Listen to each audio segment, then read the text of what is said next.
Olá, vamos para mais uma aula da nossa revisão do ensino médio, Geografia Geral, aula de número 6.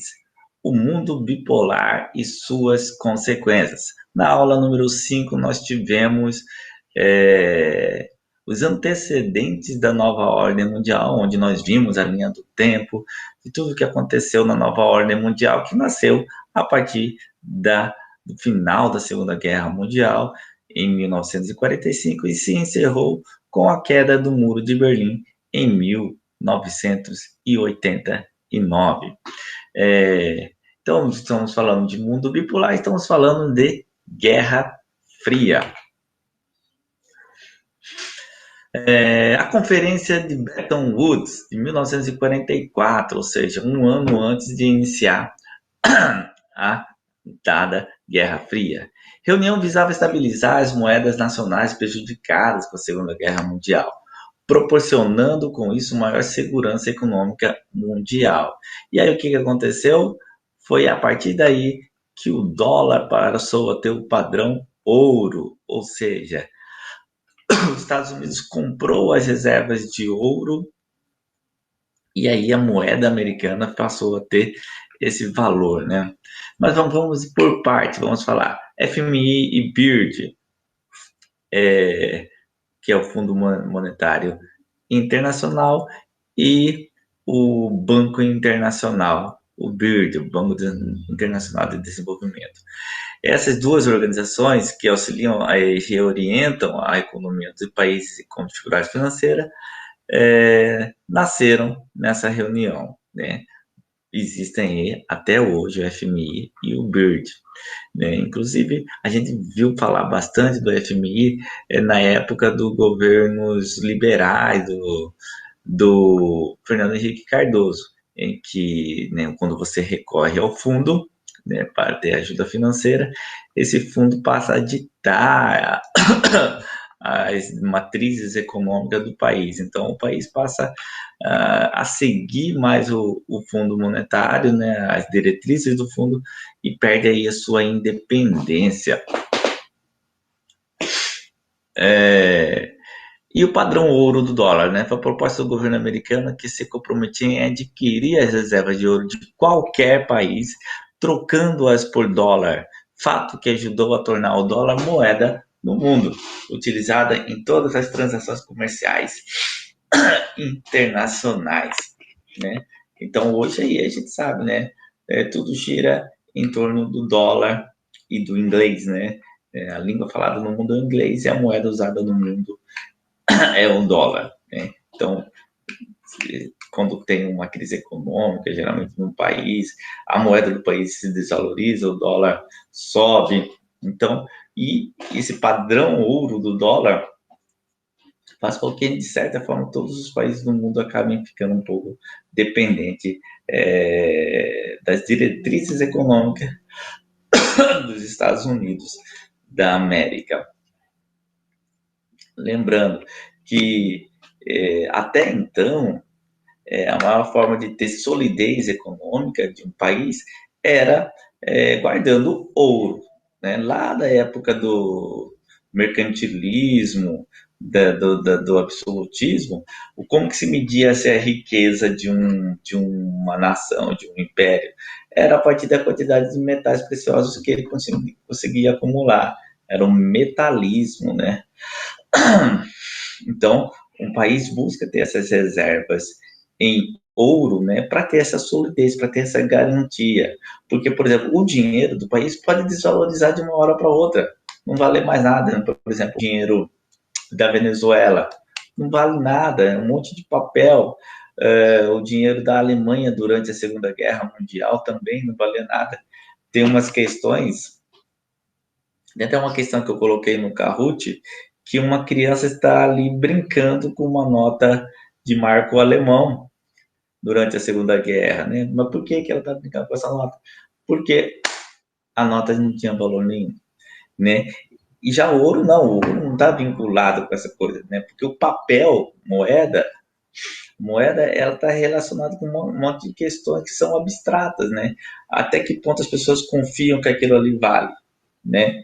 Então, você ter dinheiro guardado em papel pode não significar nada, pode perder o valor de uma hora para outra. Já o ouro, não. O ouro, ele tem um valor em si. O papel, moeda, não. É abstrato. As pessoas têm que confiar que ele vale. Se existe uma crise econômica, as pessoas passam a não acreditar, né, o que acontece? Daquela moeda cai o valor, sobe o valor do dólar, né? Na verdade, não é o dólar que está subindo, é o valor daquele papel moeda que está caindo. Então, aí eu preciso ter muito mais, por exemplo, reais para comprar um dólar. Hoje, nós estamos precisando de quase R$ 6 para comprar um dólar. Por quê? Por causa das questões econômicas e políticas que estão acontecendo no país, que qualquer uma pessoa bem informada sabe muito bem o que está acontecendo. Não é para empregado não ir para a Disney, né? Isso aí é desculpa fiada. São uma ingerência mesmo do governo do nosso país.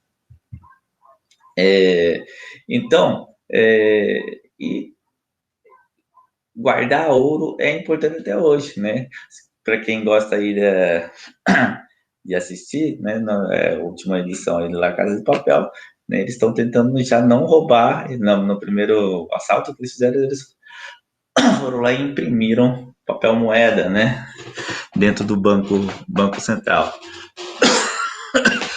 Já aí nessa quarta temporada, né, eles estão, né, roubando o ouro, as reservas de ouro do Banco da Espanha, né? Então, até hoje, os países, os bancos centrais fazem essa reserva para ter liquidez econômica em ouro, exatamente por isso que eu falei. O ouro tem valor em si, o papel moeda, não.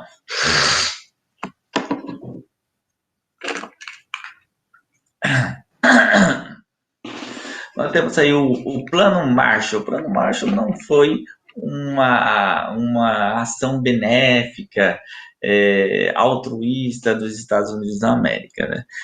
Teve todo o seu interesse nesse caminho de se transformar a nova potência mundial após a Segunda Guerra Mundial. Então, o Programa de Investimento e de Recuperação Econômica para os Países Europeus em crise após a Segunda Guerra Mundial. E aí nós temos os países que receberam a ajuda, o que mais recebeu foi o Reino Unido, a França, a Itália, que são os países mais fortes, mais ricos, a República Federal Alemã, que é o lado ocidental, né? Sempre lembro frisar. Federal Alemã era o lado ocidental, Democrática Alemã, a República Democrática Alemã era o lado oriental, né? Não era uma democracia, né? Mas o nome era República Democrática. E aí nós temos essa lista aí. Olha só, Portugal recebeu pouquinho em relação ao Reino Unido. Mas, se você for entender, né, são os países que sofreram mais com a guerra, que foram mais destruídos, né? Reino Unido, França, Itália. Teve a guerra muito presente ali no seu território, a Alemanha também. Portugal já não teve tanto, né? A Islândia, então por isso essa disparidade nessa ajuda econômica, que não é uma ajuda de graça, né? Depois foi pago. E dentro dessa ordem mundial que nasceu, nós temos aí o terceiro mundismo, né? Já se falou-se muito nisso. Primeiro mundo, país, segundo mundo, país, terceiro mundo. E a gente não usa mais essa terminologia. Hoje a gente usa os termos país desenvolvido, país subdesenvolvido e os países emergentes, que são aqueles que estão na transição, né, que estão fazendo a sua revolução industrial. Essa característica, essa terminologia era para identificar os países do bloco capitalista, países do bloco soviético, e aqueles que não estavam alinhados com nenhum nem outro, que seriam terceiro-mundistas. Porém, a maioria desses terceiro-mundistas acabavam estando alinhados com os Estados Unidos. A gente então chama os países de terceiro mundo de países capitalistas pobres. Então você tem os capitalistas ricos, que era o primeiro mundo, os socialistas, que eram o segundo mundo, e os capitalistas pobres, que eram os que a gente chama de país de terceiro mundo, e era nesse grupo aí que estava identificado o Brasil.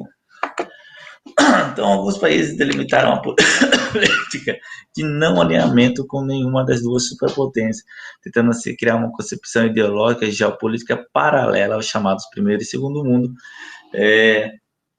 Porém, como eu frisei agora, a maioria era alinhada ao capitalismo.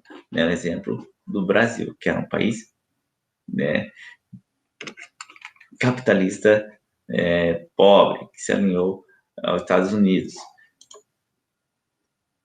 O final da URSS, União das Repúblicas Socialistas Soviéticas. Desde os meados de 1970, a União Soviética apresentava grandes dificuldades econômicas, frisando, lá no início, em 1945, nos primeiros anos, a União Soviética estava à frente dos Estados Unidos na corrida espacial, na corrida militar. O exemplo da corrida espacial, quem enviou o primeiro homem ao espaço foi a União Soviética, Yuri Gagarin, que olhou, foi o primeiro homem a ver a Terra do espaço e disse: a Terra é azul. Né? Os soviéticos enviaram, né, o primeiro satélite, que foi o Sputnik, né, o primeiro foguete,